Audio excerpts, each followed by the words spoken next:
In episode 7, I started off by saying that for me, a new school year means a new batch of guitar majors looking to start learning jazz.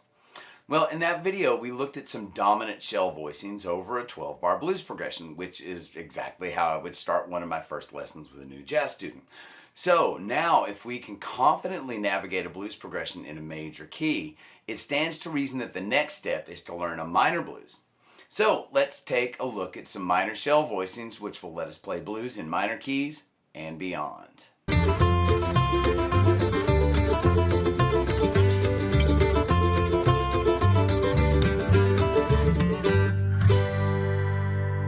Now, if you need a little refresher on shell voicings, please go check out episode 7 and meet me back here. So remember, a shell voicing uses only the root, third, and seventh of a chord, and this applies to any 7th chord type. So if you remember the last chord types we used, they were all dominant, or what we call just 7th chords, and they're voiced 1, 3, and flat 7. Now for a minor blues, we'll need some minor 7th chords, which are voiced 1, flat 3, and 7. So how do we make a minor 7th? Well, we simply lower the third of the dominant voicing by 1 fret. Watch this. Here's our root 6 dominant shell voicing that we used in episode 7. Now, if we lower the third of the chord, which is finger 3 on the 3rd string, by 1 fret, blam, we have a minor 7th chord. Now, there are a couple of ways that we can actually execute this voicing with fingers 1, 2, and 3, or with fingers 2 and 3. Whichever you use is a matter of preference. Now, most players I know prefer the 2-finger version, but personally I like the 3-finger version simply because that's the way I first learned to make the chord. And you know what? I also like this fingering because I can feel the shared fingering structure of both chord qualities. Also, just old habits die hard. Okay, so what about the root 5 minor? Well, just like the root 6, let's begin with the dominant chord voicing and lower the third of the chord, which is finger 1 on the 4th string, by 1 fret. Same fingering, just a 1 fret adjustment of your index finger. Now, if you remember with the root 5 voicings, we have the option of shifting the middle finger to the same fret of the 6th string, which fattens the chord. Now, it can sound a little weird at first, but you'll get used to it. So, how do we know where to place each chord? Well, just as we saw with the dominant chords, anywhere we can place the root of a standard bar chord, we can place the root of a shell voicing. So if we can take an A minor 7 right here, A minor 7 bar chord, we build the shell voicing here. Likewise, if we can take a minor 9th chord here, which most guitar players know, or a minor 7th here, that would be our root. And then of course, that would be our root. And if we want to displace the bass notes, we can do that as well. This is a minor blues. Notice that the dominant 1 and the dominant 4 that we used in a major blues have now become minor 7th chords. And they're indicated with lowercase Roman numerals, minus sign indicating minor, and a 7 which tells us about the 7. I may have overdone the notation a little bit, but I really wanted to make sure that everybody's clear that these are minor 7 voicings. Notice the 5 chord, however, has stayed a dominant 7th, and I've indicated that in red just to help it stand out. Now, if we play a blues in A minor, we would place the roots of the chord on the 5th fret A on the 6th string, our 1 chord, the D on the 5th fret of the 5th string, which is our 4 chord, and the E on the 7th fret also of the 5th string, our 5 chord.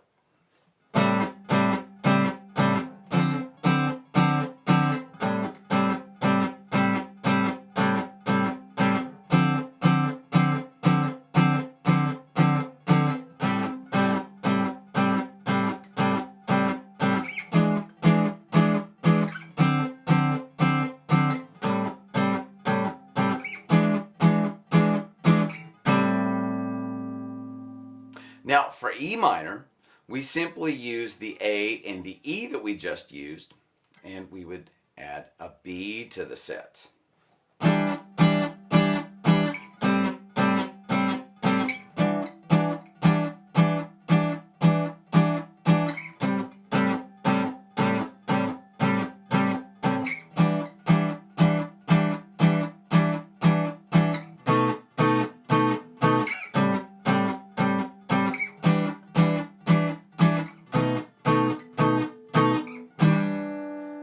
Okay, so remember, there are also other chord voicings, but for now, if we concentrate on and master these shell voicings, at a later time, we'll be able to wrangle other comping, melody, and guide tone voicings, which we can extract from them.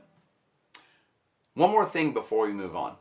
When I played the blues a second ago, I had used the roots of the root 5 shells. This time I'm going to displace the root, and you'll actually hear a fattening of the chord progression, and I think it actually will clean up the execution of the chords a little bit. So here it is in the key of A.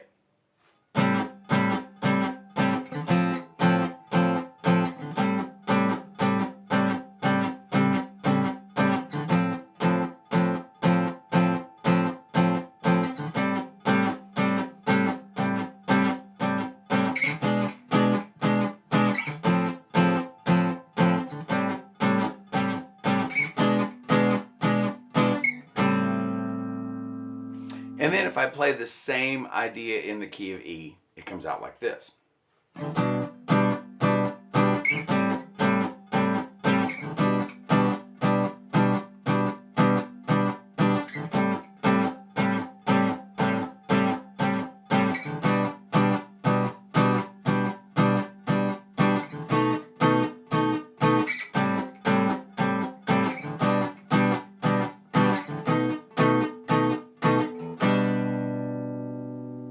Now, again, notice some of these root 5 voicings might sound a little strange because the 5th of the chord is in the bass.